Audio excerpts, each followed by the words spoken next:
Hey everyone, in this video we are going to read some Skyrim literature for some peaceful story time. I feel like most of us don't really take the time to read the books in Skyrim because they are tedious and we are too busy with the booba mods. Also, I will apologize in advance if I pronounce some stuff wrong. To begin this book reading series, I will start with the 16 Accords of Madness. This book series has 3 volumes that can be found in Skyrim, and they are about Sheogorath. In Skyrim, Sheogorath is the Daedric Prince of Madness that gives us the Wabajag staff after his quest. If you still don't know who he is the guy that challenges us to a drinking contest. Anyway, we will start with volume 6 of the 16 Accords of Madness. This volume is about a duel between Sheogorath and Hircine, who is another Daedric prince representing the hunt. Ever proud and boastful, Oblivion's mad prince stood 1/5 day of mid-year among the frigid peaks of Skyrim, and beckoned forth Hircine for parley. The huntsman got materialized, for this was his day, and the boldness of Sheogorath intrigued him. Right without equal, Sheogorath holds in his realm giggling loons, flamboyant Ortius, and craven mutilators. The mad prince will ply profitless bargains and promote senseless bloodshed for nothing more than the joy of another's confusion, tragedy, or rage. So it was that Sheogorath had set a stage on which to play himself as rival to Hircine. Without haste, the coy prince proffered his contest.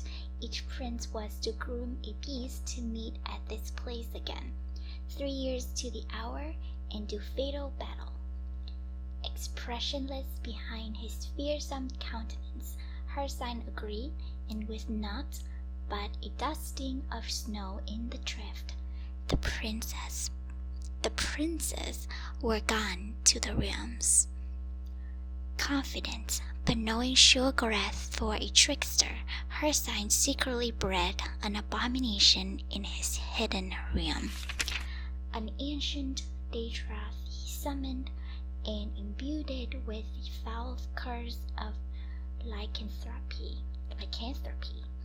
Of pitch, heart, and jagged fang, the unspeakable horror had no peer even among the grey hunters of Hircine's sphere. In the 3rd year, on the given day, Hircine returned, where Sheogorath leaned cross-legged on a stone, whistling with idle patience. The prince of the hunt struck his spear to the ground, bringing forth his unnatural snarling behemoth. Doffing his cap, sly as ever, Sheogorath stood and stepped aside to reveal a tiny, colorful bird perched atop the stone. Demurely it chirped in the bristling gusts, scarcely audible. In a twisted, springing heap, Daedroth was upon the stone, leaving only rubble where the boulder had been. Thinking itself victorious, the monster's bloody maw curled into a mock grin, and a subdued song drifted in the crisp air. The tiny bird lightly hopped along the snout of the furious Daedroth. Sheogorath looked on, quietly mirthful, as the diminutive creature picked at a bit of detritus caught in scales between the fiery eyes of the larger beast. With howling fury, the weird thing blinded itself trying to pluck away the nuisance. And so it continued for hours, Hircine looking on in shame, while his finest beast gradually destroyed itself in pursuit of the seemingly oblivious bird, all the while chirping a mournful tune to the lonesome range. Livid, but bitten, Hersign burned the ragged corpse and withdrew to his room, swearing in forgotten tongues, his curses still hanging those peaks, in no way fairy tales, for fear of his wrathful aspect in those obscured heights. Turning on his heel, Sheogorath beckoned the minuscule songbird to perch atop his shoulder and stroll down the mountain, making the warm breezes and vibrant sunsets of the Abyssinian coast whistling in tune with the tiniest champion in him reel. The end. I just want to quickly discuss the consequences of the ending to the story. When Hersign curses after losing, is this why those animals in Spriggans in Bloated Man's Grotto are hypnotized? I'm assuming the cliffs mentioned at the end are the cliffs of Bloated Man's Grotto. For those that don't remember, that's the interior cell in Skyrim where you go and fight several animals and Spriggans while ascending up the cliffs. I think there's also a tail statue in there. In my opinion, it has to be since at the start of the book, it's clear that this fight takes place in Skyrim. But anyway, just my interpretation. The next volume I want to read continues with the 16 Accord series. This time it is volume 9. This volume is of course about Sheogorath, but this time involving Vermina, who is the Daedric Prince of Dream Weaving. For those of you that need some context, she is the one responsible for the nightmares that the people in Dawnstar were having for that one quest. This book is about a bet between Sheogorath and Vermina. Anyway, let's start. Darius Shannon found himself running as fast as he could. He had no idea what he was running from or towards, but he didn't care. The desire saturated his mind. There was nothing in the world except flight. Sorry. He looked around for landmarks, anything to place himself or to use as a target, but to no avail. The featureless grasslands through which he was sprinting extended as far as the eye could see. Just have to keep running, he thought to himself. I have to run as fast as I can. On and on he ran, with no end in sight or in mind. Standing over Darius Shannon while he lay quietly in his bed were his mistress Vermina in Dreamweaver and the mad god Sheogorath. Vermina looked down with pride at this disciple of hers and was boastful of her little jewel. Such potential in this one. Through dreams of inspiration, I have nurtured literary talent into fruition. And now he stands in acclaim as an emergent bard and poet.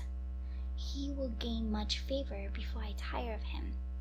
Sheogorath, too, gazed at the young Breton artist and saw that he was indeed famous among the other mortals. Mused Sheogorath, but how many are there who hate this mortal whom you have built? It is the hatred of the mortals that confirms greatness and not their love. Surely you can accomplish this as well? Vermina's eyes narrowed. Yes, the mortals are indeed often foolish and petty, and it is true that many of their most bold have been despised. Do not worry, Mad One, for I have the power to achieve many forms of greatness with this one, hatred among them. Perhaps, Dreamweaver, it will be amusing to show who has the power.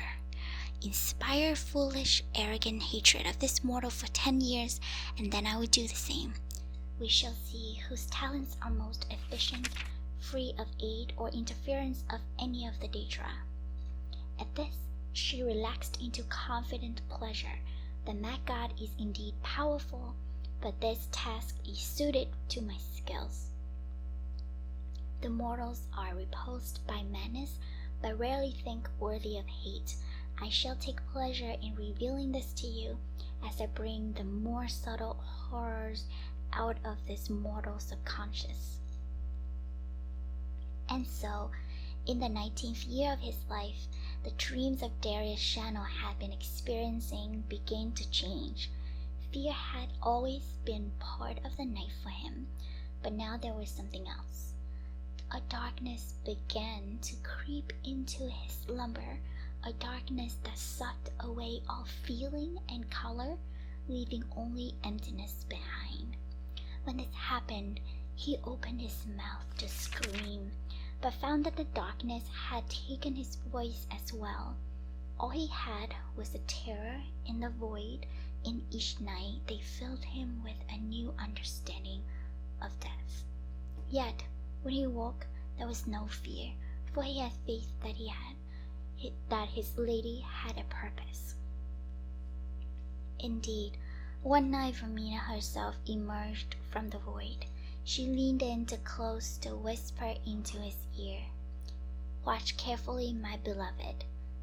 With that, she pulled the void away, and for hours each night she would reveal to Darius the most horrible perversions of nature, men being skinned and eaten alive by other men, unimaginable beasts of many limbs and mouths, entire populations being burned. Their screams filled his every evening. In time, these visions gnawed at his soul, and his work began to take on the character of his nightmares. The images revealed to him at night were reproduced on the page, and the terrible cruelty and hollow vice that his work contained both revolted and fascinated the public. They revealed in their disgust over every detail, and there were those who openly enjoyed his shocking material, and his popularity among some only fed the hatred of those who found him abhorrent. This continued for several years, while the infamy of Darius grew steadily. Then, in his 29th year, without warning, the dreams and nightmares ceased. Darius felt a weight lifted, as he no longer endured the nightly tortures, but was confused. "What have I done to displease my mistress?" he wondered out loud. "Why has she abandoned me?" Romina never answered his prayers. No one ever answered, and the restless dreams faded away to leave Darius in long, deep sleeps. Interest in the works of Darius Shannon waned. His prose became stale, and his ideas failed to provoke the shock and outrage they once had. As the memory of his authority and his terrible dreams faded, the questions that raised in his mind eventually produced resentment against Romina, his former mistress. Resentment grew into hatred. From hatred came ridicule, and over time ridicule became disbelief. Slowly it became obvious. Romina had never spoken to him at all. His dreams were simply the product of a sick mind that had righted itself. It had been deceived by his own subconscious, and the anger and shame overwhelmed him. The men who once conversed with a deity drifted steadily into heresy. In time, all of the bitterness, doubt, and sacrilege focused on Darius, a creative philosophy that was threaded throughout all of his subsequent work. He challenged the gods themselves, as well as the infantile public and corrupt state for worshipping them. He mocked them all with perverse caricatures, sparing no one and giving no quarter. He challenged the gods in public to strike him down if they existed, and ridiculed them when no such comeuppance was delivered. To all of this, the people reacted with outrage far greater than they had shown his previous work. His early career had offended only sensibilities, but now he was striking directly at the heart of the people. His body of work grew in size and intensity. Temples, nobles, and commoners were all targets of his scorn.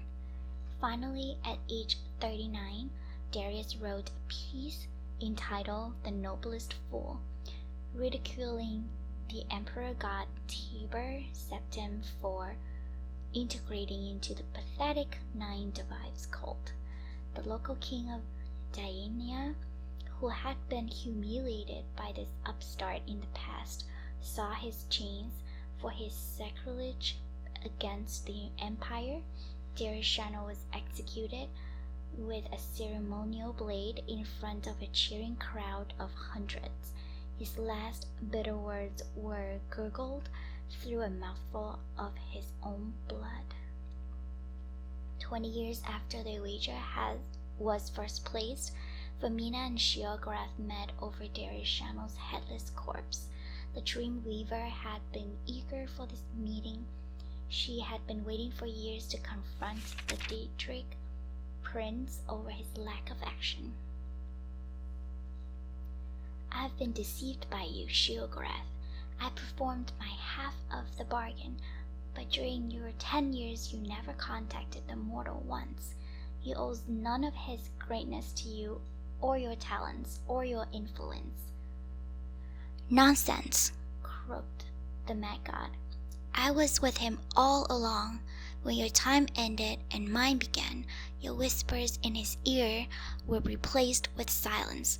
I severed his link to that from which he found the most comfort and meaning, and withheld the very attention the creature so desperately craved.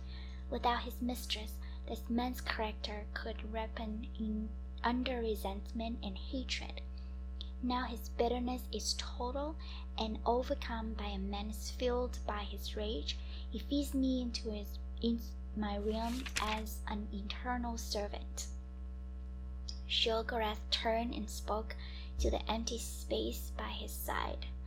Indeed, Darius was a glorious mortal, despised by his own people, his kings, and even by the gods he mocked. For my success, I shall accept 70 followers of Femina into my service, and the dreamers will awaken as madmen. And thus did Sheogorath taught Femina that without madness there are no dreams and no creation. Femina will never forget this lesson. The end. That story was quite long compared to volume 6. One can't help but feel pity for Darius, so I will summarize to see if I understood the story correctly. So, Femina and Sheogorath had a bet to see if Darius' greatness can either be nurtured by love or hatred. So it seems that Femina took the side of love by giving Darius brutal nightmares for 10 years in order for him to be inspired and write stories for the public to read. The audience loved him and his stories during the time, but after 10 years, the nightmares stopped and Darius no longer had the same creative skills to write the type of stories he did. This caused his audience to start losing interest in his work. To make matters worse, Darius started writing bad things about Daedric gods because he was salty that Femina gave him nightmares and didn't answer his prayers. On to the last book, available in Skyrim. This one is volume 12 of the series for the 16 Accords of Madness. This book is about the interactions between Sheogorath and Malakath. Just as a quick reminder, Malakath is the Daedric Prince of Vengeance and he's worshipped by the orcs. In the days before the Orsinium's founding, the spurned orc folk were subjected to ostracism and persecutions even more numerous and harsh than their progeny are accustomed to in our own age. So it was that many champions of the Orcimer traveled, enforcing that what borders they could for the proliferation of their own people. Many of these champions are spoken of yet today, among them the Cursed Legion, Grama the Hairless, and the noble Kera. This latter crusader would have certainly risen to legendary status throughout Tamriel had he not been subject to the attention of certain Daedric princes. Kera was the bastard son of a young maiden who was killed in childbirth. He was raised by the shaman of the tribe, the Krilikamog, in the peaks of what we now call Norma Heights. Late in his 15th year, Meg forged by hand an ornate suit of scaled armor, a rite of ascension among his tribe. On a blustery day, he pounded the final rivet, and draping a heavy cloak over the bulky mantle, Meg set out from his village for the first time. Word of his exploits always returned home, whether defending merchant caravans from brigands of liberating enslaved beast folk. News of the noble orc crusader began to graze even the lips of Bretons, often with a tinge of fear. Less than 2 years after ascending to maturity, Kera was making camp when a thin voice called out from the thickening night. He was surprised to hear the language of his people spoken by a tongue that obviously did not belong to an orc. "Lord Kera," said the voice, "tales of your deeds have crossed the lips of many and have reached my ears." Peering into the murk, Meg made out the silhouette of a cloaked figure, made wavy and ephemeral by the hazy campfire. From the voice alone, he had thought the interloper an old hag, but now he decided that he was in the presence of a man of slight and lanky build, though he could discern no further detail. "Perhaps," the wary orc began, "but I seek no glory. Who are you?" Ignoring the question, the stranger continued, "Despite that, Orsimer, glory finds you, and I bear a gift worthy of it." The visitor's cloak parted slightly, revealing nothing but faintly glinting buttons in the pale moonlight, and a bundle was withdrawn and tossed to the side of the fire between the two. Meg cautiously removed the rags in which the object was swathed, and was dazzled to discover the item to be a wide, curved blade with ornately decorated handle. The weapon had heft, and Meg realized on brandishing it that the elaborate pommel disguised the more practical purpose of balancing the considerable weight of the blade itself. It was nothing much to look at in the present condition, thought the orc, but once the tarnish was cleaned away and a few missing jewels restored, it would indeed be a blade worthy of a champion 10 times his own worth. "Her name is Neb Crescent," spoke the thin stranger, seeing the appreciation lighting Kera's face.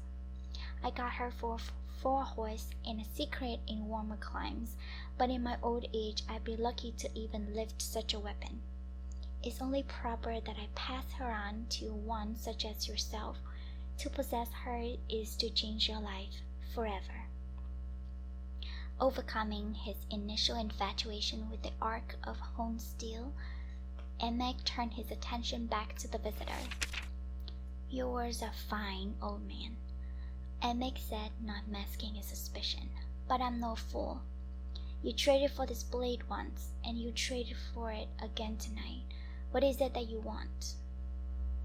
The stranger's shoulders slumped, and Meg was glad to have unveiled the true purpose of this twilight visit. He sat with him a while, eventually offering a stack of furs, warm food, and a handful of coins in exchange for the exotic weapon. By morning, the stranger was gone.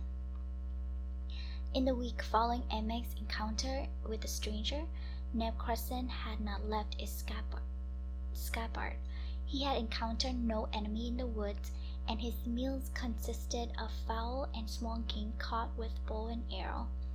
The peace suited him fine, but on the seventh morning, while fog still crept between the low-hanging boughs, Emeg's ears pricked up at the telltale crunch of a nearby footfall in the dense snow and forest debris. Emeg's nostrils flared, but he was upwind, being unable to see or smell his guest, and knowing that the breeze carried his scent in that direction. Emeg's guard was up, and he cautiously drew Crescent from its sheath. Emeg himself was not entirely sure of all that happened next. The first moment of conscious memory in Emeg Rokera's mind after trying Neb Crescent was the image of the curved blade sweeping through the air in front of him, spattering blood over the virginal powder coating the forest floor. The second memory was a feeling of frenzied bloodlust creeping over him, but it was then that he saw for the first time his victim, an orc woman perhaps a few years younger than himself, her body a canvas of grisly wounds enough to kill a strong man 10 times over. Emeg's disgust overwhelmed the madness that had overtaken him, and with all his will enlisted, he released Neb Crescent from his grip and let the blade sail. With a discordant ringing, it spun through the air and was buried in a snowdrift. Emeg fled the scene in shame and horror, drawing the hood of his cloak up to hide himself from the judging eyes of the rising sun. The scene where Emeg Rokera had murdered one of his own kind was a macabre one. Below the neck, the body was flayed and mutilated almost beyond recognition, but the untouched face was frozen in a permanent expression of abject terror. It was here that Sheogorath performed certain rites that summoned Malakath, and the 2 Daedric lords held court in the presence of the disfigured corpse. "Why show me this mad one?" began Malakath, once he recovered from his initial, wordless outrage. "Do you take such pleasure in watching me grieve the murder of my children?" His guttural voice rumbled, and the patron of the Orismer looked upon his counterpart with accusing eyes. "By birth she was yours, brother outcast," began Sheogorath, solemn in aspect and demeanor, "but she was a daughter of mine by her own habits. My mourning here is no less than your own. My outrage is no less great."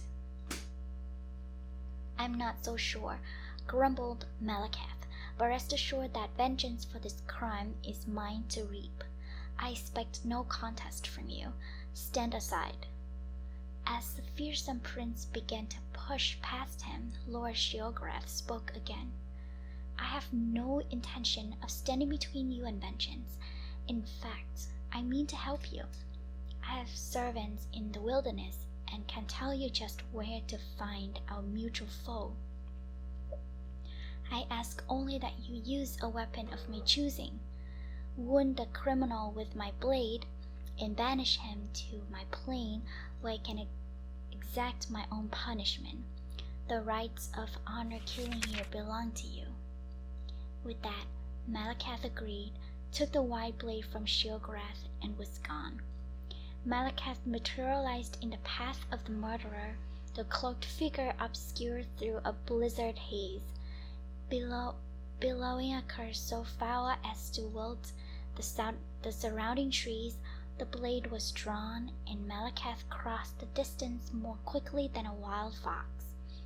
Frothing with rage, he swung the blade in a smooth arc which looped the head of his foe cleanly off, then plunged the blade up to his hilt in his chest, choking off the spurts of blood into a steady growing stain of red bubbling from beneath the scaled armor and heavy cloak.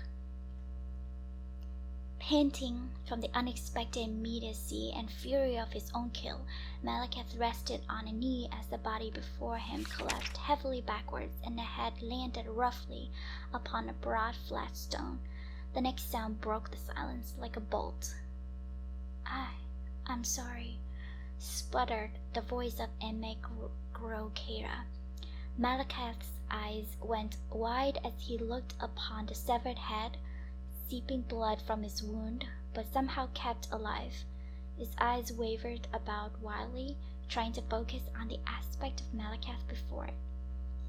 The once proud eyes of the champion were choked with tears of grief, pain, and confused recognition. To his horror, Malakath recognized only now that the man he had killed was not only one of his Orismer children, but very literally a son he had blessed, an orc maiden with years hence. For achingly long moments, the two looked upon each other, despondent and shocked. Then, silent as oiled steel, Sheogorath strode into the clearing. He hefted Emek Grokera's disembodied head and bundled it into a small grey sack. Sheogorath reclaimed Neb Crescent from the corpse and turned to walk away. Malakath began to stand, but kneeled again, knowing he had irreversibly damned his own offspring to the realm of Sheogorath, and mourned his failure as the sound of his son's hoarse pleas faded into the frozen horizon. The end.